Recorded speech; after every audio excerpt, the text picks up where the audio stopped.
A casino doesn't gamble. You do. Everyone who walks through those doors thinks they're playing a game of chance. They're not. They're feeding a machine that already knows, to the penny, how much it's going to keep.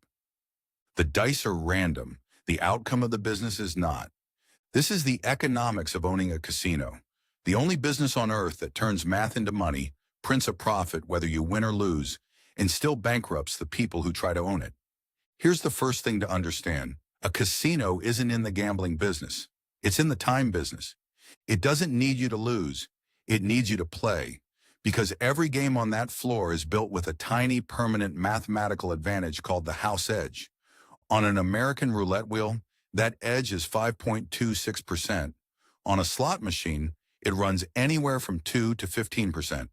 Blackjack, played perfectly, is under 1%. But almost nobody plays it perfectly.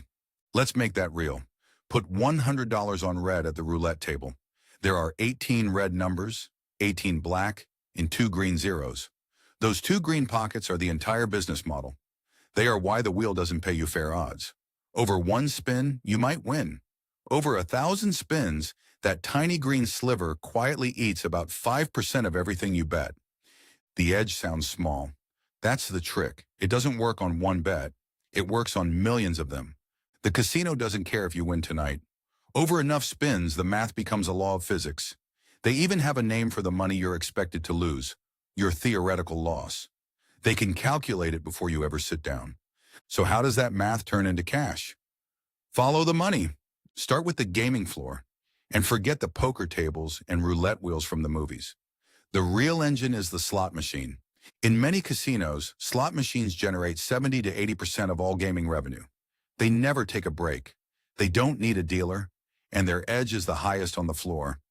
Every slot is a computer dressed up as a game. The spinning reels are just an animation. Deep inside, a random number generator has already decided the outcome before the wheels stop moving. And the machine is engineered to keep you playing.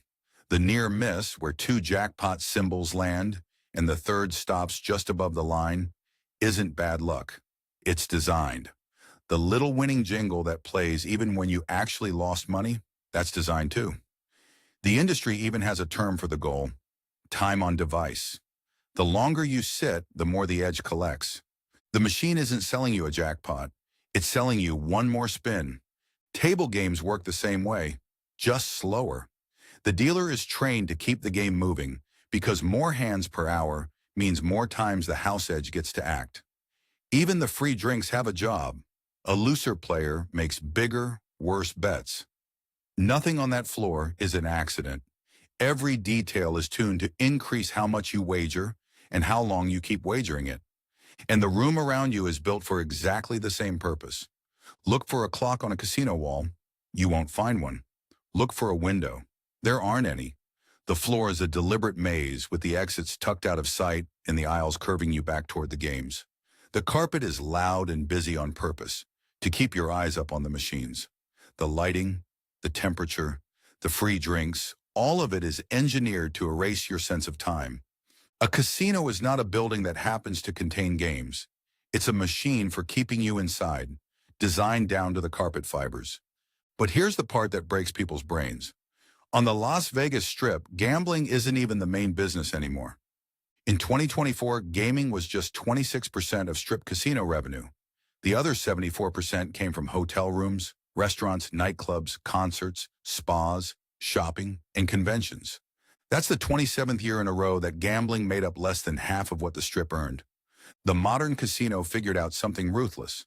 The tables get you in the door, but the resort empties your wallet. A $20 blackjack minimum, a $500 hotel night, a $100 steak, a $75 pool chair, an $80 ticket to the show. The house edge was never the whole business. Sometimes it's just the bait. Then there are the whales, the high rollers. A single player betting tens of thousands of dollars a hand can swing an entire quarter. This is why the biggest gambling city on earth isn't Las Vegas. It's Macau, off the coast of China, where high-stakes baccarat rooms have pulled in several times the gaming revenue of the entire Las Vegas Strip. Casinos chase these players relentlessly. They extend them credit, called markers. They fly them in on private jets. They comp them free suites, Michelin-star dinners, and ringside seats. It looks like generosity. It's arithmetic. Every comp is calculated as a fraction of your theoretical loss, handed back to you to keep you at the table. They're spending a little of your expected losses to guarantee the rest. Here's how blunt that math is. Say a regular player is good for a theoretical loss of about $1,000 a trip. The casino will happily comp him a $300 room, a $100 dinner, and tickets to a show. Handing back $400 to lock in $1,000 is one of the best trades in business. The comp isn't a gift. It's a rebate on your losses, and it is always smaller than the losses. And the newest frontier doesn't need a building at all. Online casinos and sports betting apps put the entire gaming floor in your pocket. Same house edge, same engineered design, but none of the concrete, the dealers, or the hotel to pay for. For operators, it's the highest margin version of the business ever invented, and it's the fastest growing slice of the industry. And the state, of course, taxes that too. And they know exactly what you're worth because they are watching. Every loyalty card you tap into a slot machine tracks how much you bet, how long you play, and how much you're expected to lose. To the casino, you aren't really a guest. You're a number with a predictable value, and every free room and every meal is priced against it. Now flip it over. If the math always wins, why isn't every casino a money printer? Because owning the house is brutally expensive. Start with the building. A modern strip mega resort doesn't cost millions. It costs billions. Resorts World Las Vegas, $4.3 billion. The Fontainebleau next door, $3.7 billion. That's before a single chip is played. Then the running costs, thousands of employees around the clock, comps and credit you might never collect, a marketing war against the casino next door, and a mountain of debt to pay for all of it. And you can't just build one anywhere. A casino needs a gaming license, and those are rationed by the government. That red tape is a barrier, but it's also a moat. Once you're in, the state has limited how many rivals can open across the street. Then the tax man takes his cut.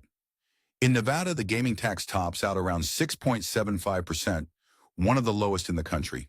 But in Pennsylvania, the state takes more than half of every dollar a slot machine earns. Late to the game state's tax brutally hard. They just hand you a local monopoly in return. Which brings us to the twist. The house edge guarantees the game's win. It does not guarantee the business survives. Take the Fontainebleau. Construction started in 2007. It ran straight into the 2009 financial crash, went bankrupt, and sat on the strip as an empty blue tower for over a decade. It changed hands several times before it finally opened in 2023. Roughly 16 years later. Or take Revel in Atlantic City. It cost about $2.4 billion to build, opened in 2012, and filed for bankruptcy within 2 years. It later sold for a small fraction of what it cost to build. That's the paradox of owning a casino. The math on the floor is the safest bet in business. But the business wrapped around it, the debt, the construction, the fixed costs, the competition, is one of the riskiest things you can buy. The games can't lose. The owners absolutely can. So if running a casino is this dangerous, who actually collects the safest money in the building? Increasingly, it's not the casino operator at all. It's their landlord. Meet the gaming REITs, real estate companies like VC Properties. Here's the move. A casino company that needs cash sells the physical building and the land to the REIT, then signs a long lease to keep operating inside it. The operator gets a pile of money today. The REIT becomes a landlord forever. VC quietly bought the ground under Caesar's Palace, the MGM Grand, and the Venetian, and became the single largest landowner on the Las Vegas Strip. The operators run the games and take the risk. The REIT just collects the rent and gets paid whether the casino has a record year or a disaster. And behind them stands the biggest winner of all, the state. Every hand, every spin, every slot pull, the government takes its cut off the top. No building, no debt, no risk. The house takes a percentage from the player, the landlord takes a percentage from the house, and the state takes a percentage from everyone. So should you own a casino? On paper, it's the greatest business ever designed, a product where the math guarantees you win. In reality, it's a multi-billion-dollar real estate gamble with thin margins, crushing debt, and a landlord and a tax man each taking a slice before you ever see a dollar. The edge is real. So is the graveyard of bankrupt owners. Worth owning? 3 out of 10. The house always wins. But the house is rarely the person who thought they bought it.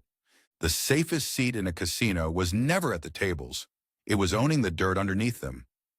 I'm Mogul Math. Pick a business. We'll do the math.